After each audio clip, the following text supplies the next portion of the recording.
Welcome to Dhatri health. నేను మీ స్వాతి చౌహాన్. ఈరోజు మనతో ఉన్నారు డాక్టర్ కృష్ణమోహన్ గారు, బేరియాటిక్ సర్జన్. చాలామంది ఈ మధ్యకాలంలో ఒబేసిటీ అనేది చాలామందికి వస్తున్న ప్రాబ్లం. సో అసలు ఇది దేనివల్ల వస్తుంది అనేది డాక్టర్ గారిని అడిగి తెలుసుకుందాం. Doctor, what are the causes of obesity?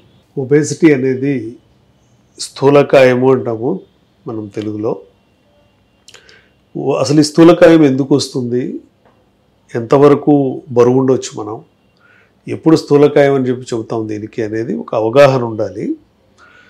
ఈ ఒబేసిటీ అనేది ఎవరికైనా సరే బాడీ మాస్ ఇండెక్స్ ద్వారా మనం చూడటం జరుగుతుంది. బాడీ మాస్ ఇండెక్స్ అంటే ఎత్తు బరువు నిష్పత్తి రేషియో. సో ఇది 23 ఉండాలి ఎవరికైనా కూడా. నార్మల్ పీపుల్కి 23 ఉండాలి. ఓకే.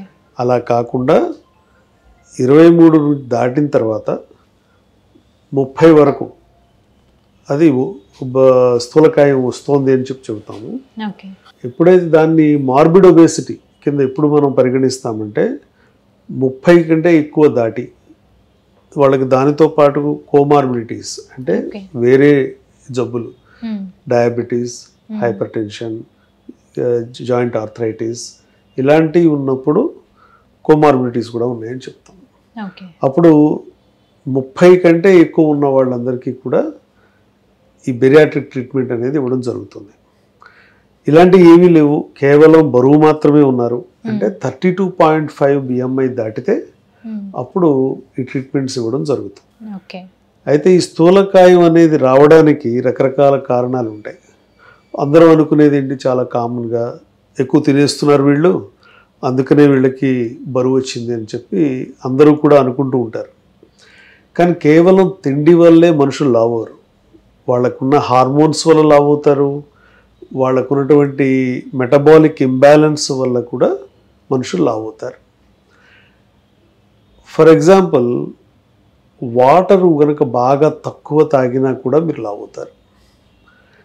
ఎందుకు లావు అవుతారు అంటే మనందరం కూడా కనీసం 3 లీటర్లు నీళ్లు తాగాలి రోజు. ఎందుకని 5.5 లీటర్లు బ్లడ్ ఉంటుంది బాడీలో. సో ఒక 3 లీటర్లు బయటికి పోతుంది యూరిన్, మోషన్, స్వెట్, బ్రీతింగ్లో. సో అది కనుక మీరు తాగకపోతే ఆ 3 లీటర్లు బాడీ ఏం చేస్తుందంటే మీరు తినే ఆహారంలో నుంచి, తాగే వేరే లిక్విడ్స్లో నుంచి వాటర్ని రిటైన్ చేసుకుంటుంది.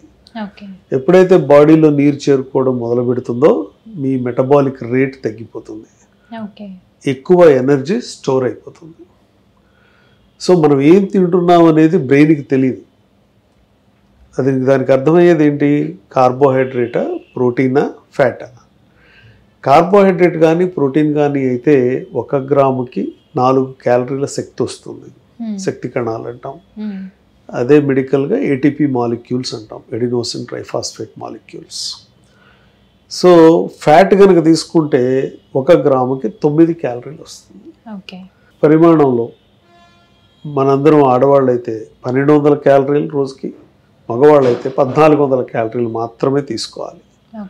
సపోజ్ ఒక వ్యక్తి 2000 లేదా 3000 లేదా 5000 తీసుకుంటూ మొదలు పెడితే బాడీ దానికి తగ్గట్టుగా మీరు ఎక్సర్సైజ్ చేస్తే పర్వాలేదు, అంటే వాడుకోగలిగితే ఆ శక్తి కణాలని ఇబ్బంది లేదు. అలా కాకుండా మనం ఎక్కువ ఎక్సర్సైజ్ చేయకుండా ఫుడ్ బాగుందని ఎక్కువ తినేస్తే ఆటోమేటిక్గా ఇది స్టోర్ అయిపోతుంది శరీరంలో. అంటే వాడుకోనటువంటి ఏటీపీ మాలిక్యూల్స్ లేదా శక్తి కణాలన్నీ కూడా కొవ్వు కణాలుగా మారిపోతాయి, ఫ్యాట్ మాలిక్యూల్స్ కింద మారి మన జీన్స్ ప్రకారం ఎవరి బాడీలో రకరకాల ప్లేసుల్లో ఇవి డిపాజిట్ అవుతాయి. ఆ విధంగా మనందరం డిఫరెంట్ షేప్స్ వస్తాం, లావ్ అయిపోయారని చెప్తాం, లేదా ఒబేసిటీ, మార్బిడ్ ఒబేసిటీ, ఇవన్నీ కూడా టెర్మినాలజీ వాడుతూ ఉంటాం. సో ఈ స్థూలకాయం రావడానికి మరో కారణం లైఫ్ స్టైల్. అంటే టైంకి తినాలి. ఎవరైనా కూడా సూర్యోదయం నుంచి 2 గంటల లోపు ఈ బ్రేక్ఫాస్ట్ టైం, అంటే first eating window, metabolic window. సెకండ్ది 12 to 2. థర్డ్ది వచ్చేటప్పటికి సన్సెట్ నుంచి 2 hours. ఈ టైమింగ్స్లో కనుక మనం తింటే ఎలాంటి ఇబ్బందులు ఉండవు. అలా కాకుండా వేరే టైమింగ్స్లో కనుక తినడం మొదలు పెడితే బ్రెయిన్కి గట్కి ఉన్న రిలేషన్ పనిచేయదు. ఓకే. సో దానివల్ల ఎక్కువ ఫ్యాట్ తయారవుతూ ఉంటుంది. అంటే మనం ఒక్కోసారి బ్రేక్ఫాస్ట్ తినకపోయినా పని చేసుకుంటాం, అలాగే లంచ్ టైంలో లంచ్ మిస్ అయినా కూడా పని చేయగలం.